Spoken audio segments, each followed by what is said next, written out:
Bonjour à tous et à toutes, je suis Aline, coach de l'âme et de destinée. Bien avant de rentrer dans le vif du sujet, j'aimerais remercier tous mes nouveaux abonnés et les anciens. Je vous dis merci. Merci de liker mes vidéos, merci de m'envoyer des petits commentaires gentils. Je vous dis merci. Alors, je vais d'abord rendre grâce au Seigneur. Après, nous allons rentrer dans le vif du sujet. Excellent Père de grâce, mon âme te loue, mon âme te bénit, mon âme te rend l'imputation de grâce. Parce que tu es Dieu, Seigneur, je te prie de disposer les cœurs de tous ceux et celles qui vont me prêter leur attention. Que cette parole puisse leur édifier, que cette parole puisse leur booster et que toute la gloire et l'honneur te soient rendus dans le nom puissant de Jésus. Amen. Alors, le sujet que j'aimerais aborder avec toi cet après-midi, c'est « Rien n'échoue aussi bien que le succès ». Bon, c'est une phrase que j'ai lue d'un grand coach et elle m'a énormément interpellée. C'est pour vous dire que quoi? Il s'agit d'un restaurant qui avait du succès en fait.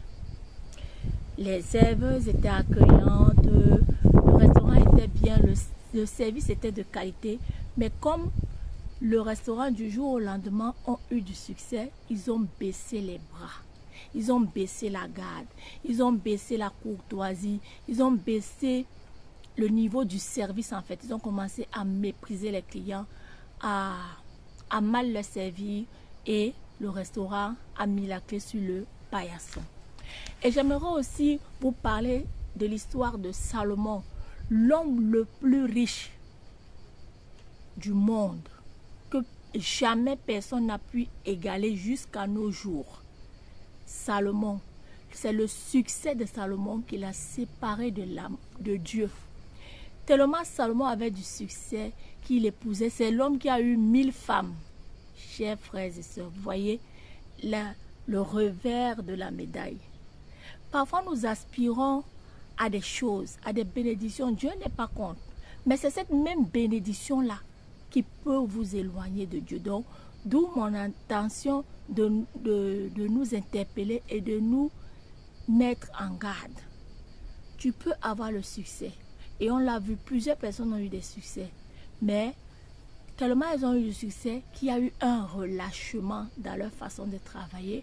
Et c'est d'où on dit que le succès est aussi dangereux. Que rien n'échoue aussi bien que le succès, en fait. Donc Salomon, l'homme le plus riche du monde, l'homme qui a reçu la sagesse de Dieu. Mais regardez la fin de Salomon.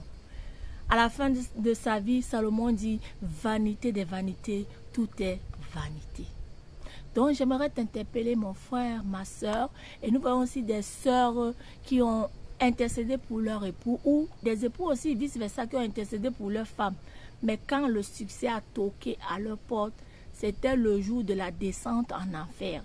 Des femmes qui ont prié Dieu, intercédé en faveur de leur époux, que la main de Dieu puisse fructifier les business de leur époux. Et quand la richesse a frappé à leur porte, c'était l'occasion de chute pour ce couple. Maintenant, le mari allait dans les maquis, dans les restaurants, courait après des jeunes filles, et la dame est devenue triste à tel point que elle s'est encore mise à genoux pour prier le Seigneur de rendre son mari pauvre, parce qu'elle croit que quand il était pauvre, il était humble. Vous voyez? Donc l'abondance, c'est pas mauvais, mais nous devons apprendre à gérer cette abondance-là, apprendre à garder une bonne attitude vis-à-vis de cette abondance. Par exemple, mon cas aussi, quand j'étais en Afrique et que je traversais des moments difficiles, un jour je me suis arrêtée, j'ai dit à Dieu que Dieu, moi je ne viens plus à l'église parce que je n'arrive pas à manger, je n'arrive pas à subvenir à mes besoins. Mais je me souviens que pendant mon moment de prière, Dieu me dit, tu n'arrives plus à prier parce que tu as faim. Et Dieu me dit, ok, j'ai entendu. Mais quand Dieu a commencé à me bénir, c'est la bénédiction là qui a commencé à m'endormir vis-à-vis de ma relation avec Dieu. Et il a fallu que je fasse violence sur moi. Je dis stop. Parce que l'abondance, là, le fait de manger, j'avais posté dans l'un de mes posts sur Facebook, je disais que les chrétiens qui créent le plus de problèmes à Dieu, bon, certains chrétiens, pas tous, c'est ceux qui ont le ventre plein. Parce que quand ils ont le ventre plein, ils ont tendance à oublier Dieu. Quand les affaires vont bien, on ne fait plus attention à Dieu, on ne prête plus attention à sa parole, on ne cherche plus sa volonté parce que nous avons obtenu ce pourquoi nous prions. Mais mon frère et ma soeur, donc j'aimerais t'interpeller que même dans l'abondance, tu dois garder la bonne attitude. Parce que si tu ne gardes pas ta communion avec Dieu, tu vas perdre tout ce que tu as reçu. Et tu vas te retrouver à la case départ. Donc, le but de Dieu, ce n'est pas de nous bénir et que nous puissions nous éloigner de lui. Non. Puisque Jésus lui-même le dit, qu'il est venu afin que ses brebis aient la vie et qu'elles soient dans l'abondance. Donc, j'aimerais t'interpeller cet après-midi à faire très attention par rapport à nos acquisitions, à notre succès, à notre richesse, de faire très attention, de rester humble. Ce n'est pas facile de garder les pieds sur terre. On a vu des entrepreneurs qui ont percé du jour au lendemain. Ils ont doublé leur style de vie. Ils ont augmenté leur charge. Et après, ils ont fait faillite. Donc, nous devons faire très attention et garder les pieds sur terre. Salomon a eu toutes les bénédictions qu'un homme peut désirer sur la terre.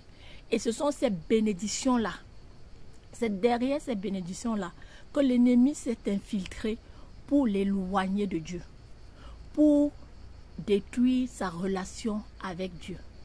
Et ce sont ces bénédictions qui l'ont entraîné à la mort. Donc nous devons faire très. Je dis bien que la bénédiction en elle-même n'est pas mauvaise, mais c'est notre attitude vis-à-vis de cette bénédiction. Donc nous devons nous travailler en profondeur notre cœur. Nous devons toujours laisser Dieu être le maître dans notre vie, puisque nous sommes chrétiens. La Bible dit que si quelqu'un est en Christ, il n'est plus. Si quelqu'un est en Christ, il est une nouvelle création. Les choses anciennes sont passées, toutes les choses deviennent nouvelles. Donc Dieu lui-même dit que ne vous inquiétez pas pour le manger et le boire. Il nous le dit dans le livre de Matthieu. Il nous dit que ce qui l'intéresse, d'abord lui Dieu, c'est sa relation, c'est lui Dieu, c'est son royaume. Donc, j'espère que cette vidéo va te booster, qu'elle va énormément t'édifier. Je te prie de la partager à tes proches, à tes amis, et je sais qu'elle fera certainement du bien à ceux qui vont l'écouter. Et je te prie aussi de garder les pieds sur terre, même quand Dieu te bénit. Développe toujours ta communion comme tu l'as toujours fait avec Dieu. Rentre encore en profondeur, parce que c'est cette bénédiction qui, si tu n'es pas enraciné dans ta communion avec Dieu, les bénédictions qu'il te donne, ce sont les bénédictions là qui vont t'amener à ne plus le chercher avec sérieux. Sur ce, je te fais de gros bisous. Je te dis à très bientôt dans ma prochaine vidéo. Aline, coach de l'âme et de destinée. Toi qui n'es pas encore abonné sur ma chaîne, je t'invite à le faire. Ça ne coûte absolument rien. C'est pour faire croître notre communauté. Bisous. Bye.